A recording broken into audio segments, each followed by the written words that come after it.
Les doy la bienvenida a las alumnas y alumnos de la sesión Lengua Materna de segundo grado de secundaria. Antes de iniciar, les recuerdo que debemos seguir cuidándonos, lavando frecuentemente nuestras manos con agua y abundante jabón, usando el cubrebocas adecuadamente de forma que cubra la nariz y la boca, y aunque juntos, guardar y pedir la sana distancia. La salud es primero.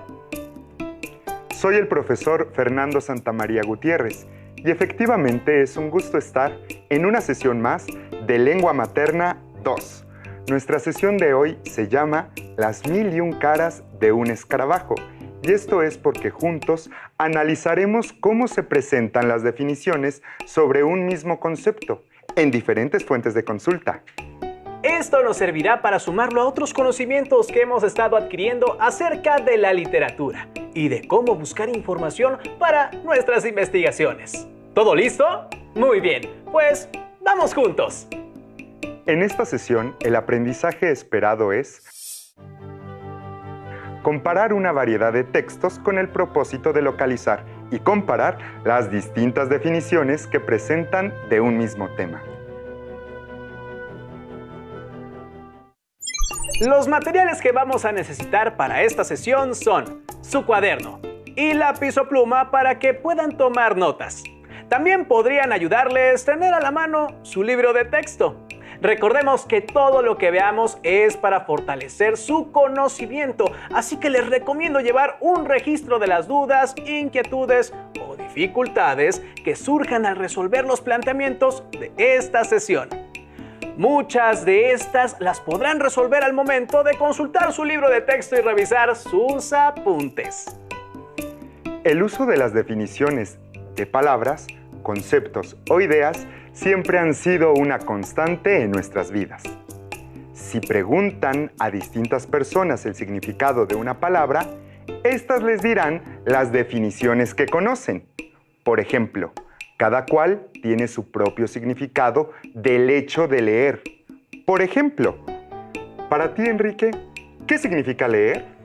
Para mí, leer significa la posibilidad de aprender nuevas cosas, nuevas palabras, de informarme acerca de algo.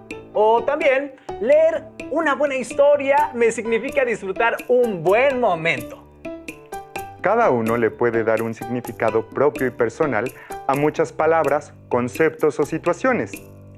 Pero entremos en materia y veamos en sí qué es una definición. ¡Corre video! Una definición nos sirve para exponer información específica sobre un objeto, fenómeno o concepto.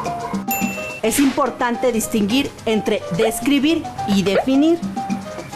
Cuando describimos, lo que hacemos es representar o detallar algo por medio del lenguaje. Cuando definimos, mencionamos los rasgos más característicos de un objeto o fenómeno, aquellos que lo hacen particular. Y recuerden, las palabras son el arma de las ideas. Como escuchamos, no es lo mismo describir que definir. Cuando describimos, mencionamos las características o la representación de algo o alguien. Y cuando damos una definición, señalamos con claridad, exactitud y precisión el significado de una palabra o concepto, la naturaleza de una persona, animal o cosa. Veamos el siguiente ejemplo de definición y descripción. Definición.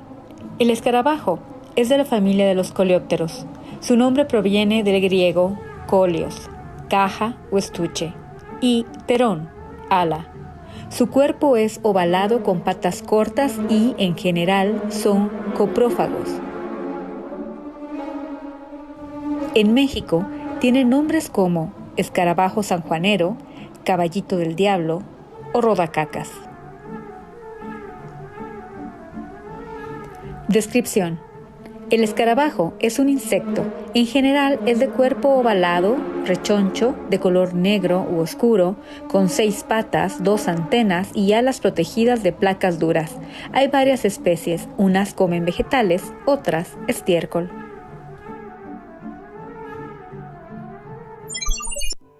Podría decirse que en la definición se anota lo que es y en la descripción lo que vemos que es.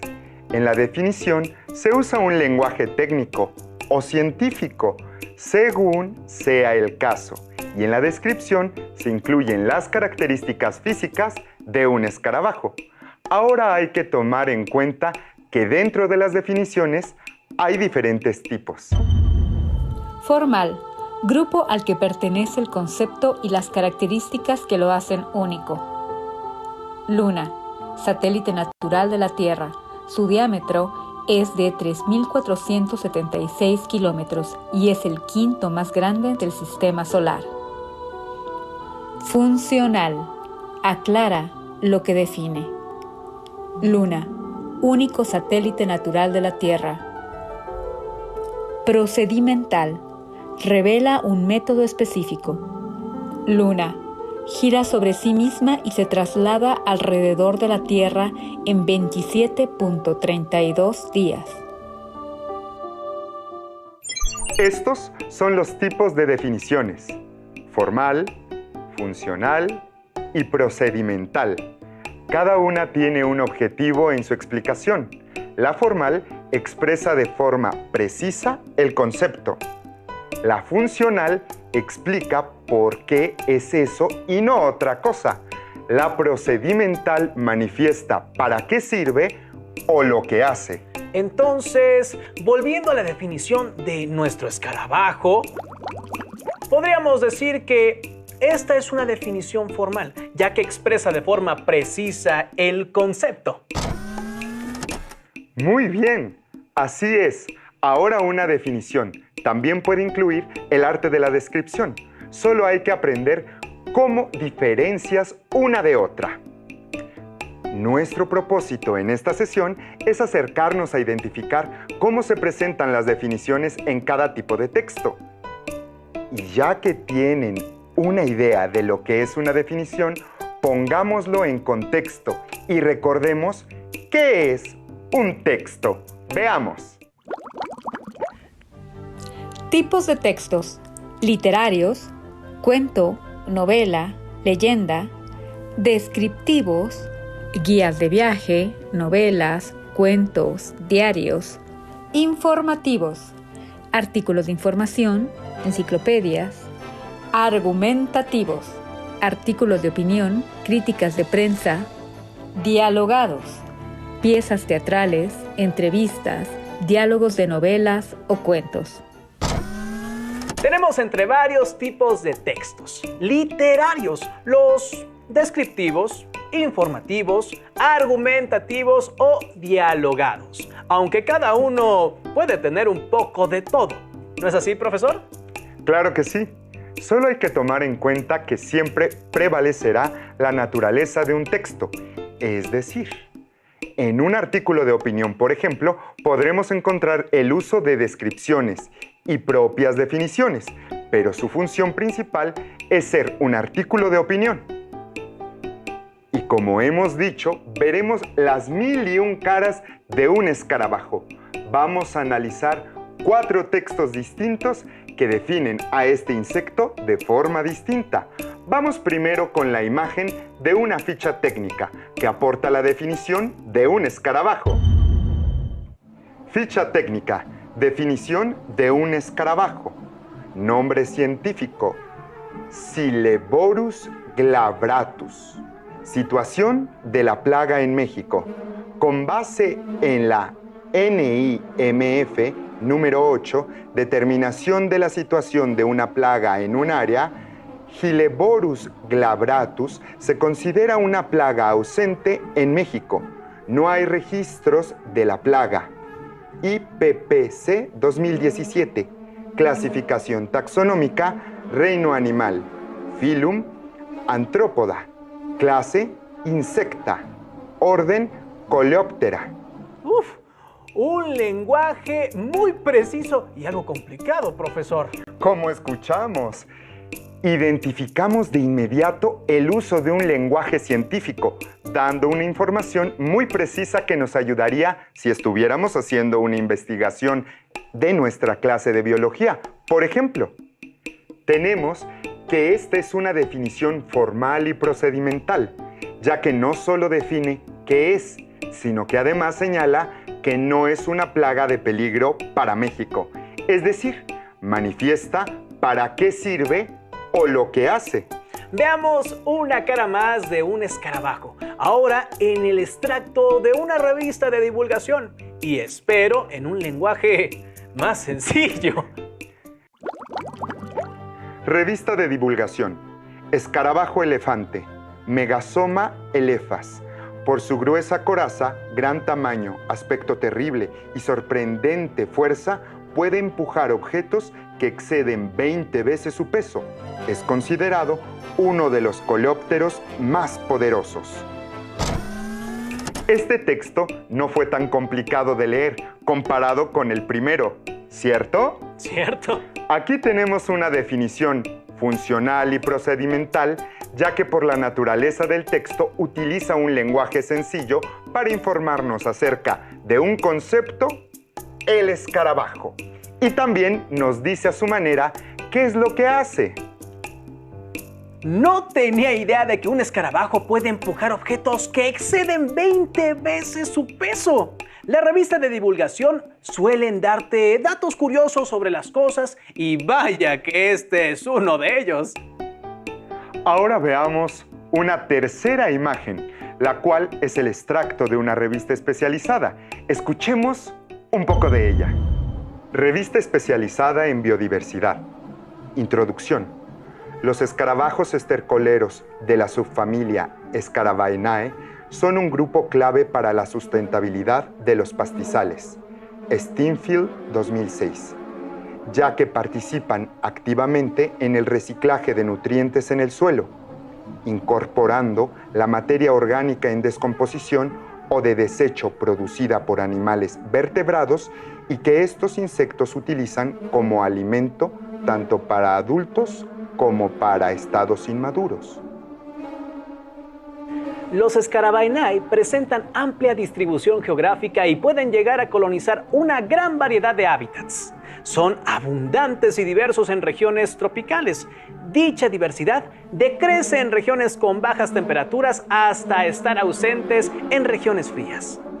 Halfer y Edmonds, 1982. ¿Pudieron identificar la definición de escarabajo? ¿Qué tan sencillo fue entender lo que ahí se dice?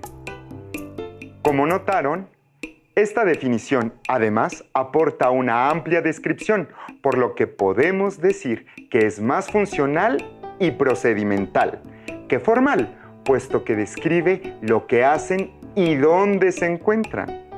Profesor, ahora sí me ha tocado leer cosas muy difíciles. ¿Y qué más se puede decir de un escarabajo? Muchas cosas más. Hasta ahora no hemos visto lo que la ficción literaria puede hacer con un escarabajo. Vamos a escuchar ahora un poco sobre una importante obra literaria que nos habla precisamente de una cara más del escarabajo. Ensayo de escritor de Vladimir Nabokov. La metamorfosis de Kafka. Ahora veamos cuál es exactamente el bicho en que el pobre Gregorio, oscuro viajante de comercio, se ha convertido de repente.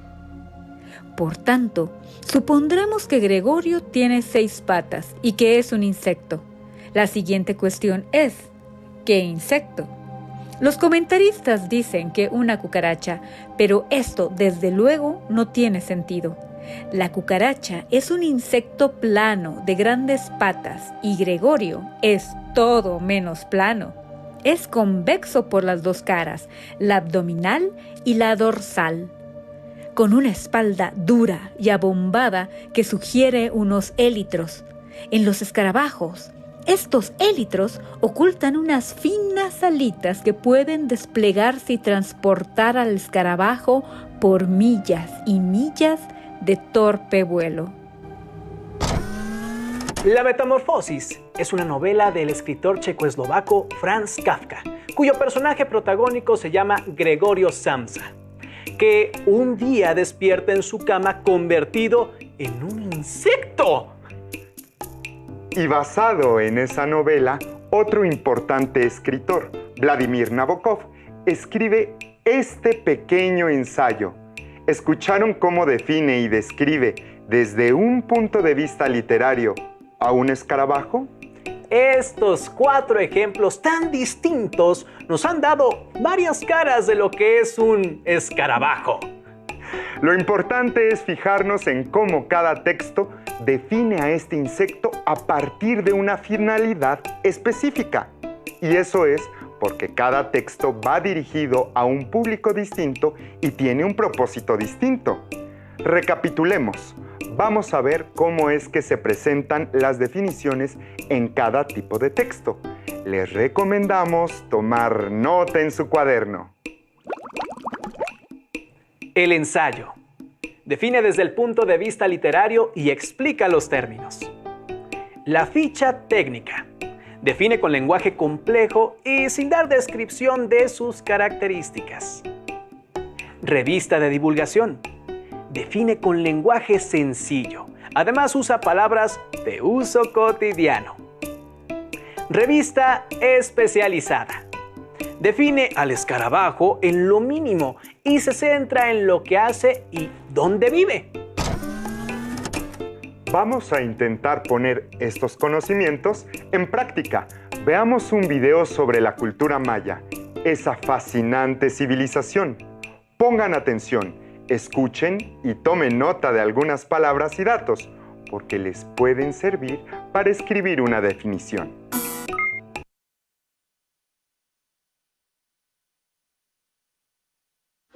Bueno, los mayas son una de las culturas prehispánicas más intrigantes de México y habitaron en lo que hoy es Chiapas, Campeche, Yucatán, Tabasco, Quintana Roo y parte de Centroamérica. Construyeron ciudades enormes con edificaciones casi del tamaño de un edificio de 25 pisos. Pero se pone mucho más interesante cuando te pones a pensar cómo es que hicieron para construir cosas tan altas hace más de 2000 años. Uno pensaría que estas grandes edificaciones, con techos altísimos y decorados en todas las paredes, se construían como viviendas. Pero no. En realidad, nadie vivía ahí. La mayoría de los mayas vivía alrededor del centro ceremonial y se agrupaban según su oficio. Un poco como ahora se distribuye el centro de la Ciudad de México. Una calle de electrónica, una calle de joyería, una calle de telas, en fin.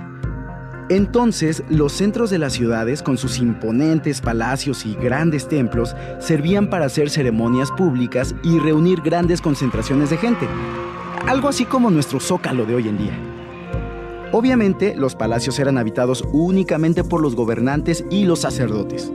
Y muchos de ellos, al morir, eran enterrados con sus familias en los templos, como Pacal, que fue el gobernante más importante de Palenque. Y como según los mayas, la vida continuaba después de la muerte, enterraban a sus muertos con todo aquello que pudieran necesitar, como cosas personales y un montón de objetos valiosos y manjares, que por la evidencia que existe, probablemente consistían en frutas y plantas, un poco de carne de venado y, por supuesto, tamales. Y bueno, además de tener una idea de la belleza corporal muy particular, donde modificar la forma de sus cráneos y pintar sus dientes de negro era considerado hermoso, los mayas eran asiduos observadores del cielo y grandes matemáticos. Establecieron con exactitud la posición y la trayectoria de los planetas de nuestro sistema solar y desarrollaron tanto sus estudios que fueron los primeros en usar el cero posicional. O sea que este concepto les permitió hacer operaciones matemáticas complejísimas, como calcular fracciones o hacer cálculos infinitos y predicciones sobre la posición de los planetas a la altura de las que la NASA hace ahora. Hay muchas cosas más que descubrir sobre la cultura maya, sobre nuestras zonas arqueológicas, claro, pero también sobre lo que continúa presente en parte de nuestra vida cotidiana. ¡Nos vemos pronto! Yo anoté algunas palabras y frases como era una cultura prehispánica intrigante. Se ubicaron en Yucatán, Campeche, Chiapas y parte de Centroamérica. Construyeron edificaciones muy grandes. Enterraban a sus muertos con comida. Observaban el cielo y se dedicaban a la astronomía. Muy bien, vamos a seguir tus notas y hacer notar qué es una definición y qué es una descripción. Leamos lo subrayado. Y esas serían las definiciones, los conceptos precisos. Los mayas, una de las culturas prehispánicas de México. Habitaron Chiapas, Yucatán, Campeche, Quintana Roo y parte de Centroamérica. Ya vimos cómo hacerlo. Ahora les toca a ustedes hacer este nuevo reto. Veamos dos textos que hablan de los mayas, realizado por el Instituto Nacional de los Pueblos Indígenas. Tome nota. Monografía de los mayas.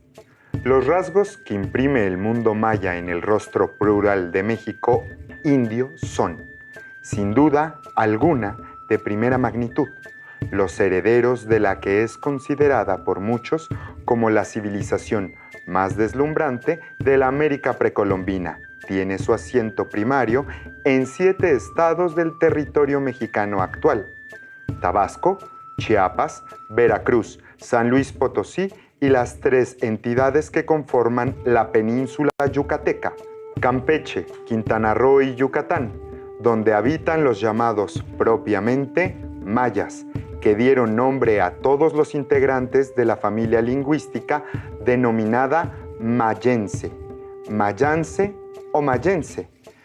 Pero cabe recordar que la familia maya desborda las actuales fronteras mexicanas, extendiéndose hacia Belice, Guatemala y Honduras, e incluía en épocas anteriores pequeñas porciones de El Salvador.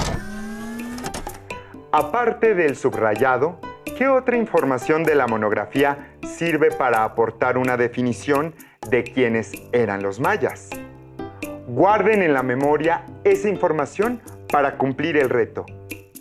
Ahora veamos nuestro segundo extracto de un artículo para una revista del Instituto Nacional de Antropología e Historia, y para ahondar en la información, lean con nosotros cuidadosamente. Artículo de revista sobre los mayas. Algunos autores hacen provenir a los mayas de los arcaicos, que vinieron del norte, estableciéndose en las antiplanicies de México a Colombia, donde comenzaron a crear una cultura propia en un periodo que oscila entre 3000 a 1000 años antes de nuestra era.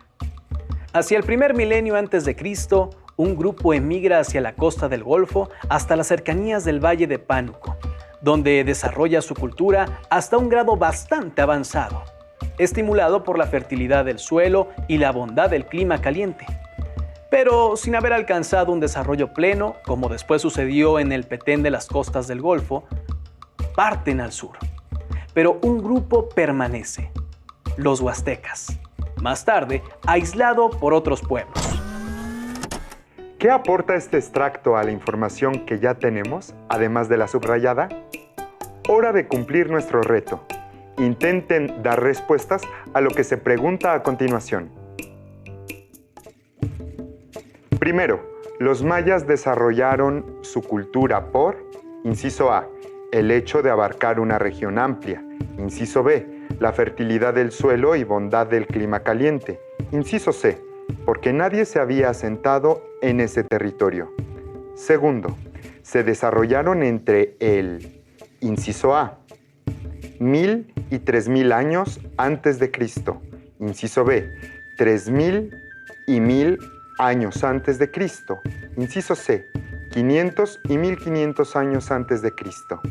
Tercero, primero se asentaron en, inciso A, 7 estados, inciso B, en el norte de México, inciso C, en el sur de Latinoamérica. Bien, ¿lograron identificar las respuestas? Cotéjenlas con el siguiente cuadro. 1. Los mayas desarrollaron su cultura por la fertilidad del suelo y bondad del clima caliente. 2. Se desarrollaron entre el 1000 y 3000 años antes de Cristo. 3.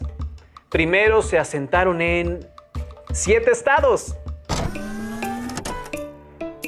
Como leyeron, la información que vimos en ambos textos se complementa y nos permite crear una definición más completa.